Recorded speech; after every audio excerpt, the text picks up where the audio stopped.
And one more thing before I wrap up, because I do want to get to these meetings and I will see you all at the EO signing later this afternoon. I would just say that you brought to mind California and North Carolina, who continue to be on our hearts, and the president and this administration are committed to ensuring that these individuals get the funding that they need. And I would just say a strong message to Democrats who are out there pretending to be outraged about the long list of crap that this administration is cutting, federal waste and funding, like $2 million for sex changes in Guatemala, $6 million to fund tourism in Egypt, $20 million on a new Sesame Street show in Iraq, $4.5 million to combat disinformation in Kazakhstan. I could go on, and I'm happy to provide this list to every single one of you. Democrats are outraged that the American people want to be, they want their taxpayers going to good uses, not stuff like this. But then they're very quiet about the fact that there are still North Carolinians and people in California who have lost everything, and in the last 4 years, this federal government did nothing to help them. This president will continue to put Americans first, and I think the successes of this week so far speak to that, and it's only Wednesday. Garrett, great to see you here today. Thank you. On Gaza, the president has spent basically his entire public career criticizing foreign entanglements, nation building, sending American troops to fight abroad, particularly in the Middle East. This plan seems like it could ultimately involve all of those things. Can you explain this reversal and how building and owning Gaza squares with America First foreign policy? I would reject the premise of your question that this forces the United States to be entangled in conflicts abroad. The president has not committed to putting boots on the ground in Gaza. He has also said that the United States is not going to pay for the rebuilding of Gaza. His administration is going to work with our partners in the region to reconstruct this region. And let me just take a step back here, because this is an out-of-the-box idea. That's who President Trump is. That's why the American people elected him. And his goal is lasting peace in the Middle East for all people in the region. And as I said in my opening remarks, we've had the same people pushing the same solutions to this problem for decades. And it's been made very clear to the president that the United States needs to be involved in this rebuilding effort to ensure stability in the region for all people. But that does not mean boots on the ground in Gaza. It does not mean American taxpayers will be funding this effort. It means Donald Trump, who is the best deal maker on the planet, is going to strike a deal with our partners in the region. He did not rule out American troops in Gaza last night. Are you doing that now? I am saying that the president has not committed to that just yet. He has not made that commitment, and you know that. And on the foreign partners, the Jordanians, the Egyptians, the Saudis have already panned this plan. What foreign partners, if any, have expressed any interest in being part of it? Well, the president has said he's been socialing this idea for quite some time. He's been thinking about this. He said in his remarks last night, this was not a decision or an announcement that he takes lightly. And the president has already spoken to the President al-Sisi. In fact, that was his first foreign leader call. He's meeting with the King of Jordan, King Abdullah, next week. He spoke with the King of Bahrain. He spoke with the Crown Prince of Saudi Arabia. And he has made it very clear, he's been very vocal, that he expects our partners in the region, particularly Egypt and Jordan, to accept Palestinian refugees temporarily so that we can rebuild their home. I'd like to show you some images of Gaza that were taken.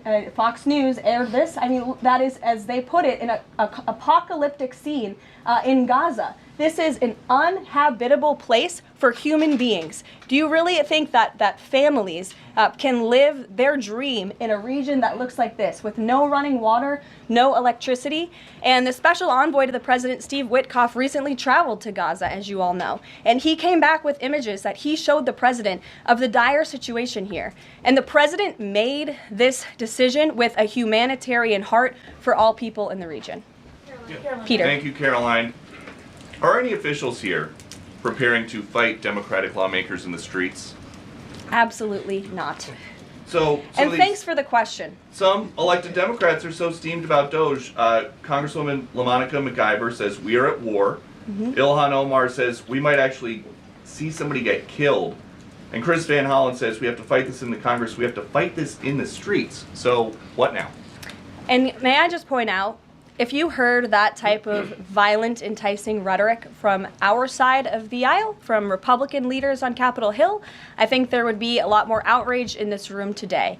It's unacceptable, the comments that have been made by these Democrat leaders, and frankly, they don't even know what they're talking about. Because President Trump was elected with a mandate from the American people to make this government more efficient.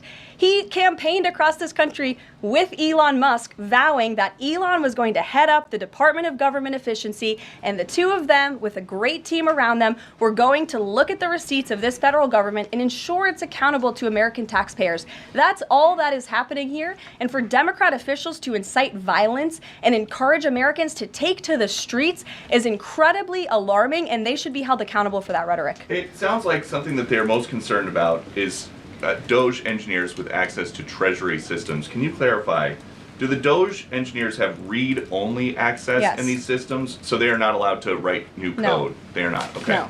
And then one more thing. NBC is reporting that some of the illegal immigrants that we've seen rounded up and arrested are not being deported. They're being released with ankle or wrist monitoring devices, or they have to check in on the phone. So is the administration arresting more people than you have room for?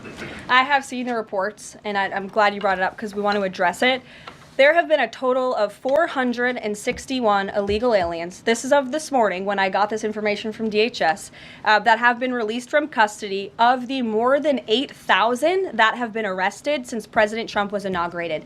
It's less than 6%, and there are reasons for their release. Some of the factors include a lack of significant likelihood of removal in the foreseeable future, lack of detention availability, which is something this president and this administration has been incredibly vocal about. We are doing everything we can to deport and detain illegal immigrants, but we need Congress's help to increase funding for Border Patrol and for ICE to increase detention capability in our facilities. And then other serious medical conditions have also been the reasons for some of the release of these individuals. But none of them have final deportation orders. Many of them are probably contesting their immigration status. I'd refer you to DHS for more details, but I did get that information because I knew it would be a question, so thank you. Sure. Caroline? Yes.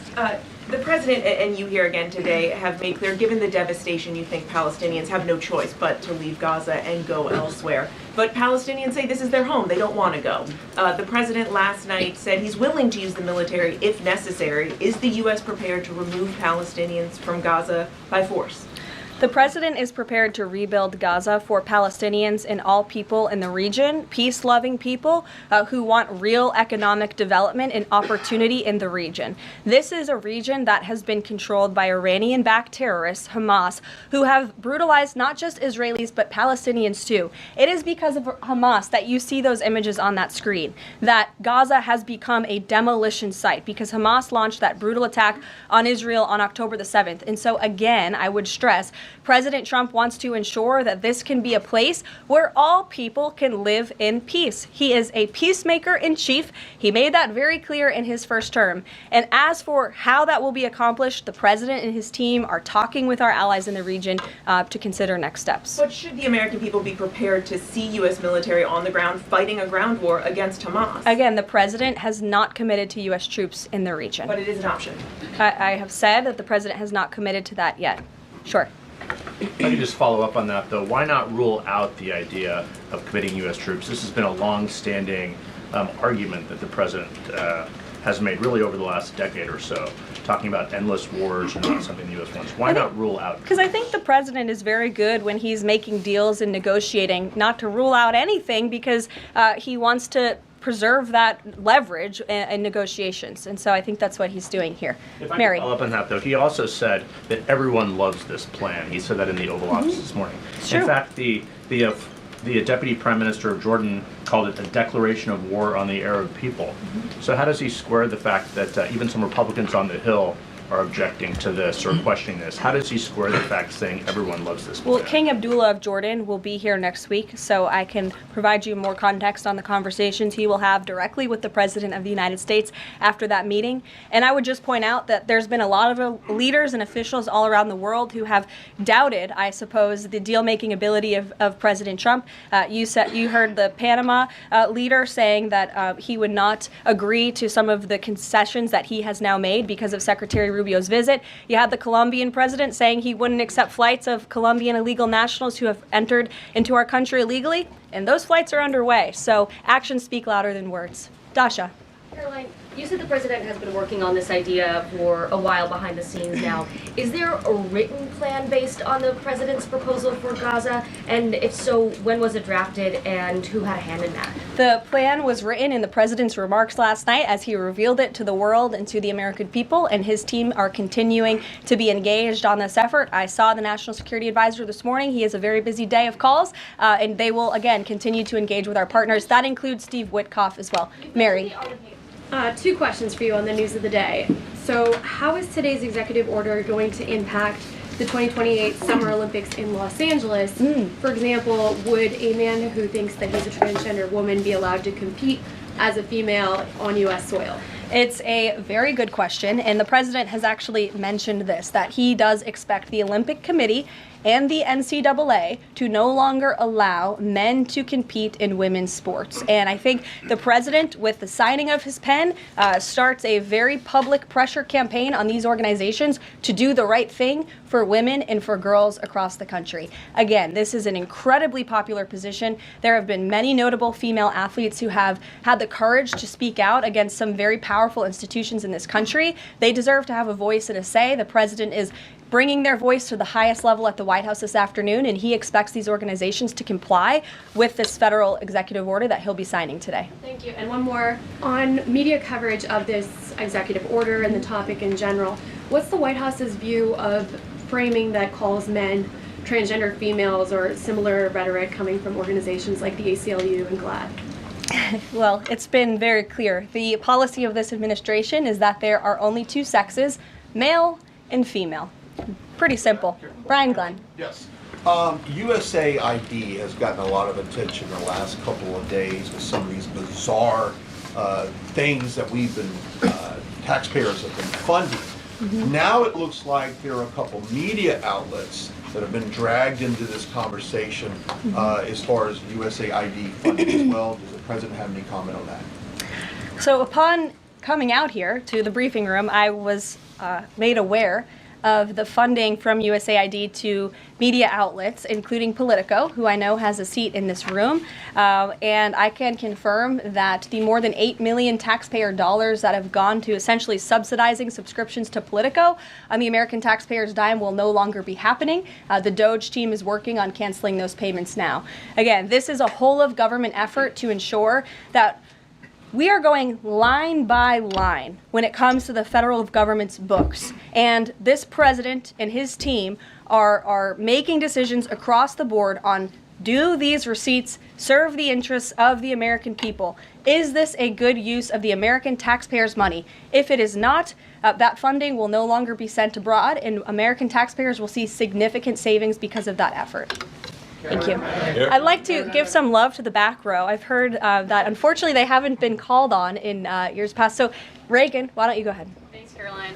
The WHC announced that comedian Amber Ruffin, who has called the president a toddler with his pants pulled down, will be the entertainment for this year's Correspondents' Dinner. Does the White House have a reaction to this choice, and will the president be attending the dinner this year? It's certainly an interesting choice. I have the president's invitation on my desk. I have the invitation for myself on my desk as well. Haven't talked to the president about it. When he makes his decision, I will let you all know. But definitely an interesting choice of the comedian. I'll talk to the boss about it and see what we decide. Sure, go ahead. Yes, yes. On the executive order set to be signed today, you said that this will be enforced. Can you spell out for schools and the public how exactly the administration plans to enforce this, even at the local levels? And on top of that, there are human rights groups who say that this could expose kids to discrimination. What is your response to that? I think kids have already been exposed to discrimination, especially young women and girls who have been forced to shower in locker rooms with biological men, who have been forced to compete on playing fields with biological men, which is incredibly unfair and unsafe, and again, an incredibly unpopular policy with the American people. As for the actions that this executive order takes, I already laid those out at the beginning of the briefing. I'm happy to give you a copy of this fact sheet so you can let your audiences across the country know. What's your message to schools who don't comply with this? They should, because it's going to be federal law in about an hour and a half. So your colleague to your right, to my Thanks, left. Caroline. Yes. Taylor with Spectrum News. You talked a bit about Doge. Elon Musk is currently a, quote, special government employee who also owns companies that have billions of dollars in federal contracts. You said earlier this week that he has abided by all applicable federal laws, but what steps is the Trump administration taking to address that conflict of interest? The president was already asked and answered this question this week, and he said if Elon Musk comes across a conflict of interest with the contracts and the funding that Doge is overseeing, then Elon will excuse himself from those contracts. And he has, again, abided by all applicable laws. In the back left, go ahead. Trade advisor Peter Navarro, when asked about the External Revenue Service today, said, quote, we're going to collect a lot of tariff revenues and we're going to get tax cuts out of it. Is it the official position of the White House that tariffs will lower taxes for Americans? The president has always been clear that he believes tariffs are a tax on foreign nations, and he's committed to cutting taxes for the American people here at home. He also believes tariffs are a great revenue raiser for this country, and that's exactly why he has committed to the creation of the External Revenue Service, which I think is a phenomenal idea. We'll just go down the whole row. Go ahead. Tom Bateman with the BBC. Can you confirm that under the President's plans for Gaza, any and all Palestinians who want to stay in Gaza on their land will be allowed to do so? I can confirm that the president is committed to rebuilding Gaza and to temporarily relocating those who are there, because as I've showed you repeatedly, it is a demolition site. There is no running water. There is no electricity. The president wants these individuals to live in peace. He is committed to doing that with this very bold new plan, and we will continue to keep you apprised of updates as we receive them.